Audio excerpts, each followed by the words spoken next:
Hello everyone, ఇక్కడైతే మళ్ళీ ఒక షార్ట్ తోటి మీ ముందుకు వచ్చేసాను. ఇది వెడ్నెస్డే రోజు అయినా కూడా నేను చక్క పూజ అయితే చేసేసాను అనమాట. అప్పటికి నాన్ వెజ్జా ఏంటి అన్న ఆలోచన లేదు కాబట్టి మార్నింగ్ ప్రశాంతంగా ఉంది అనేసి అని హ్యాపీగా పూజ చేసేసాను.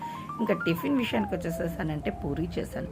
డ్రమ్ స్టిక్స్ ఉన్నాయి ఇంట్లో, డ్రమ్ స్టిక్స్ ఆలు వేసేసి కర్రీ అయితే చేసేసాను. మా హస్బెండ్ మాకు వచ్చేసేసి కొంచెం హెల్త్ కాన్షియస్ ఎక్కువ అనిపించింది, దట్ సమ్మర్ కదా అని ఏబీసీ జ్యూస్ చేసుకుందాము అని అనుకొని మేము ఆ రోజు ఏబీసీ జ్యూస్ అయితే చేసుకున్నాం. నాకు తెలిసి నేను ఫస్ట్ టైం అన్నమాట, చాలా డేస్ నుంచి వింటున్నాను, నేను ఎందుకు ట్రై చేయకూడదు అనేసి అని చేసుకున్నాను. ఇది వచ్చేసేసి మా హస్బెండ్ ప్లేట్, అది వచ్చేసేసి నా డ్రింక్ అన్నమాట. సో నేను వచ్చేసేసి ఏబీసీ జ్యూస్ అయితే తాగేసేసాను. ఇంకా ఆఫ్టర్నూన్కి వచ్చేసాము అంటే మంచిగా వేడిగా అన్నం అయితే చేసేసాను.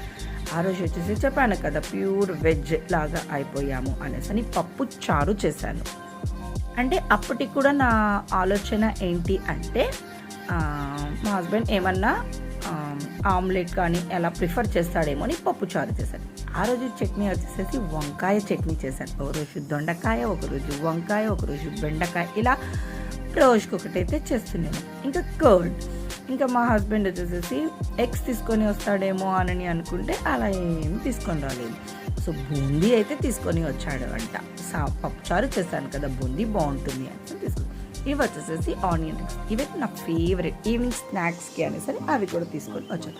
సో మొత్తానికి అయితే ఆ డే అయితే మాకు వెడ్నెస్డే అన్న ఫీలింగ్ కన్నా కూడా మార్నింగ్ పూజ చేయడం జరిగింది, తర్వాత వెజ్ తినడం జరిగింది కదా. సో అది ఒక థర్స్డేనో ఫ్రైడేనో అలా అన్నట్టు అనిపించింది. వేడి అన్నంలో వంకాయ పచ్చడి నెయ్యి వేసుకొని తింటుంటే, ఆ బూందీ నంచుకొని తింటే వావ్ అన్నట్టుగా ఉండింది అనమాట. సో నేనైతే సమ్మర్ కాబట్టి మన రెడ్ చిల్లీ తోటి రోజుకొక పచ్చడి అయితే ట్రై చేస్తున్నాను. Subscribe Chandragiri Reshmasri blogs.